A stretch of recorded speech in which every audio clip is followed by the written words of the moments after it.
Hello and good afternoon once again. 18th of August 2021, Wednesday, and this is the English language summary of the daily press briefing of the CCSA. So Dr. Pisamai gave us some very useful information, recapping the morning meeting that we had, the CCSA daily meeting that we had, including the issue about the efficacy of each of the vaccines, as well as the efforts to have a continuous supply of the vaccines in Thailand. So on the vaccination progress, I'd just like to mention off with this first, that yesterday we recorded over 500,000 doses of vaccine administered. To be exact, it's 518,118 doses of vaccines were administered. Now, if you notice in the weekends or in public holidays, usually there would be a lesser number of vaccines being administered, but on weekdays it would be kind of higher. We had the maximum of around 680,000 doses of vaccine per day. And the total number of vaccinations now in Thailand amount to over 24.6 million doses. So you see that on screen right now, the number of doses, 24.6 million. If we dissect that into the first dose and the second dose, for yesterday, for example, 518,000 doses. First dose is 355K, and second dose is 153K, and you have the third dose as well. Now, just in Bangkok in particular, I'd just like to mention that vaccines have been administered to people 60-year-old and above, as well as the general public, as well as those with the 7 underlying diseases. So that's been going on in various schemes and locations in Bangkok already. And I mentioned Bangkok because it remains to be the epicenter of the infection.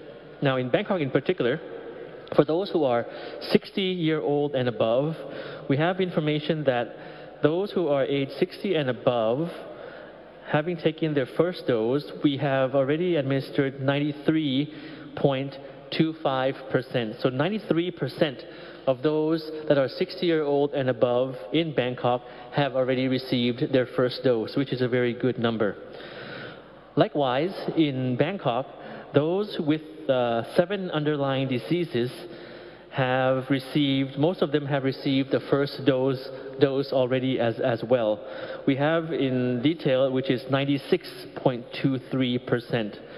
So therefore, those people registered with 7 underlying diseases in Bangkok, those in Bangkok with 7 underlying diseases, 96% have received their first dose already. So this comes to show that those in vulnerable groups, the majority of those in vulnerable groups have already received their first dose in Bangkok, which is a very good progress. Additional information which will be of interest to foreign nationals, aside from the expat vac scheme, that's a collaboration between the Foreign Ministry and the Public Health Ministry, just to inform you also that the Julapon Royal College will open the registration for vaccination for those aged over 18-year-old and have never been vaccinating, starting tomorrow on the 19th of August at 9 a.m. And that approximately 20,000 doses of vaccines will be inoculated free of charge from the 19th of August to the 3rd of September. The first dose of vaccine is either AstraZeneca or Sinovac, and the registration can be made through the website there. So we'll have an infographic up on screen for you from the Julapon Royal College. Yes, that's up on screen for you right now, and you have the details and the QR code there that can be found on their social media Facebook page as well. So this is just another channel for vaccination of foreign nationals aside from the ones that we mentioned. This is for your information. For the general situation, we have new confirmed case at 20,515 cases, as compared to the new recoveries recorded yesterday, which is 22,682. So now, for yesterday at least, we have more new recoveries than confirmed cases. Current cases, active cases still being treated is 207,553, as you see on screen. Unfortunately, we have 312 fatalities recorded for today. Now, just a note on this is that this is a new high in terms of the daily numbers.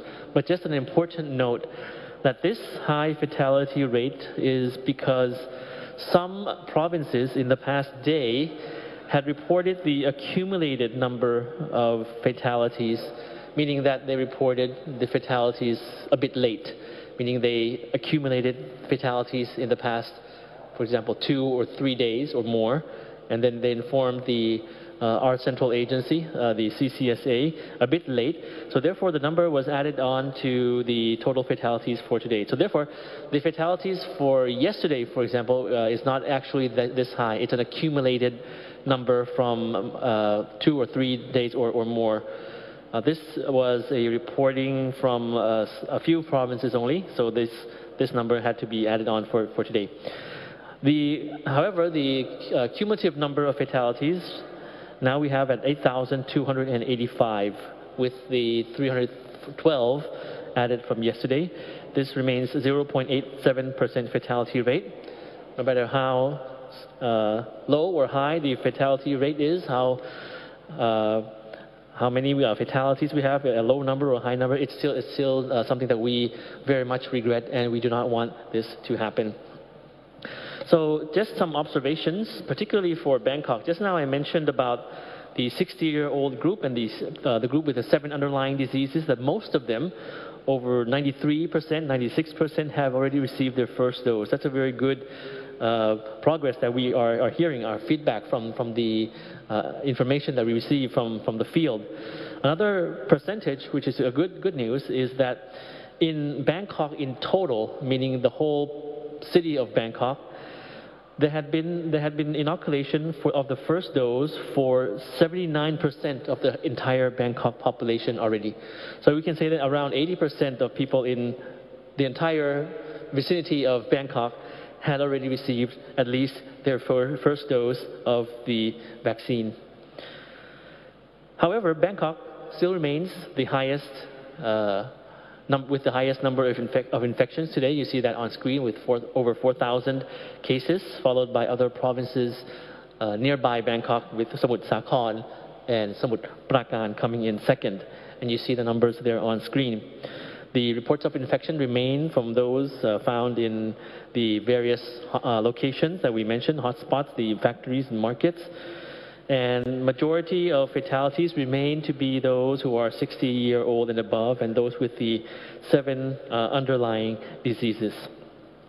Now, a little bit about Phuket. I'm sure the English language audience would be interested. That when we mentioned on Monday, 2 days ago in the briefing, that the CCSA general meeting had approved the new measures for the 7+7 scheme for the Phuket sandbox. And this was effective already since yesterday. For those who have completed their quarantine in Phuket, meaning traveling from abroad in the Phuket Sandbox scheme, arriving in Phuket and completing their quarantine in Phuket for 7 days already. Quarantine meaning you can travel around Phuket. After completing that, the visitors can now travel to other tourist destinations in the southern provinces of Thailand and be there for another 7 days before departing to other areas. So on screen, you have a list of the travel routes which are included in this 7+7 scheme. So meaning Phuket 7 days and one of these destinations for another 7 days. So you have there Phuket for the first 7 days, followed by Khao Lak, which is in Phang Nga, or Phuket, followed by other areas in Phang Nga, or Phuket, followed by PP Island in Krabi province, Phuket, and followed by all these destinations you can see on screen, which actually are very, very interesting destinations for travelers coming into the Phuket sandbox, which has now moved on into becoming a Phuket 7+7 sandbox. So travelers who wish to depart to those travel routes would have to have all the necessary documentation before coming in the country, the test results, the transfer forms, and of course the bookings for hotels in the SHA Plus program for the 7-day extension. And all traveling during the transfer will be transported by specific designated vehicles, which are separate from other travelers. And all travelers in the program would also need to have the third RT-PCR test on day 12 or day 13. And we need a release form before they can be allowed to travel to other parts of Thailand after the 14 days. So my very best wishes to this transition of the Phuket Sandbox scheme. Moving on to some good news, we have something about the clinical trial of the COVID-19 vaccine. We're in the King Chulalongkorn Memorial Hospital, and the Faculty of Medicine at Chulalongkorn University announced a promising preliminary result from the phase 1 clinical trial of the COVID-19 vaccine. So the director of the center said that the phase 1 trial was conducted with 36 volunteers aged 18 to 55, and that showed that the trial vaccine could help the body build a level of antibody response similar to the response of the Pfizer-BioNTech vaccine. The result from the phase 1 study shows that the COVID-19 vaccine can help the body elicit a high level of antibody response, effective in preventing illnesses from the in the wild type of SARS-CoV-2, as well as the Alpha variant, Beta variant, Gamma, and Delta variant and variants of concern. And the researchers, local researchers in Thailand, in July, are now going ahead with the phase 2 trial involving more volunteers. And the team will be selecting the appropriate dosage for phase 2 at the end of this week, while the actual study is expected to commence on the 25th of August 2021. If all goes well, this locally researched and produced vaccine will be available to the general public in Thailand by the month of April 2022. So just some developments, some updates there for you.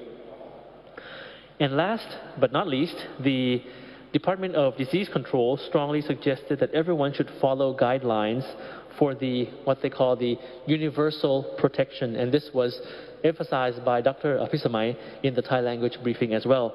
Universal prevention, even though you are still not in the high-risk group. Now, this guideline for universal prevention is comprised of, number 1, first, leave home only when necessary. Number 2, keeping 1 to 2 meters of social distancing.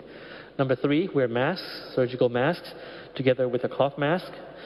Number 4, wash hands before every meal. Number 5, avoid touching the mask and other parts of your face. Number 6, people in the high-risk category, meaning 60-year-old and above, and with the 7 underlying conditions, should avoid going outside. Number 7, clean surfaces regularly. Number 8, do not share personal items with others. Number 9, eat well-cooked food, and don't share your meals with others, meaning in terms of communal dining. Number 10, if you have feelings, any signs or symptoms of illnesses, or you might feel you have a risk of infection, regularly do the testing with the antigen test kit. So with that, I hope that everyone would stay safe and healthy. Please continue practicing all the measures that we have been talking about as the guidelines to protect yourself and protect your family. And this is all for today, and we'll see you again in the daily press briefing of the CCSA on Friday. สวัสดีครับ กราบขอบพระคุณ